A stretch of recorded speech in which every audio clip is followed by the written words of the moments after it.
کسی بھی مسلکی امتیاز کے بغیر 10 مستحق افراد میں ہر ماہ 5,000 روپے فی کس کی تقسیم کی جاتی ہے۔ یہ بات پرنسپل جامعہ اسلامیہ سلفیہ حافظ محمد عرفان اسد نے ٹی وی ٹوڈے سے بات چیت کرتے ہوئے بتائی۔ ان کا کہنا تھا کہ آرفن سپورٹ پروگرام کے تحت crisis and helping save life کے تعاون سے ہر ماہ بلا امتیاز 10 طلباء کو رقوم کی فراہمی کی جاتی ہے۔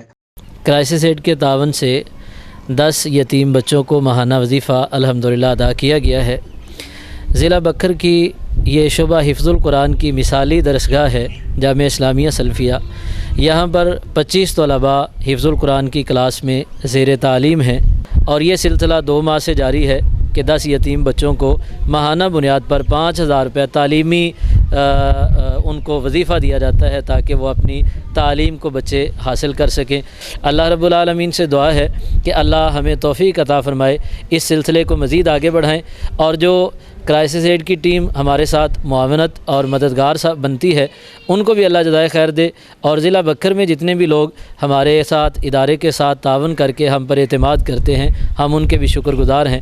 ہم جامعہ اسلامیہ سلفیہ اڈا جہان خان جو کہ سالانہ بچوں کو وظیفہ دیتے ہیں ان کے احسن اقدام کو سراہتے ہیں کہ ان کا یہ اچھا عمل ہے۔ کورونا کے دوران 400 گھرانوں میں بھی راشن تقسیم کیا گیا۔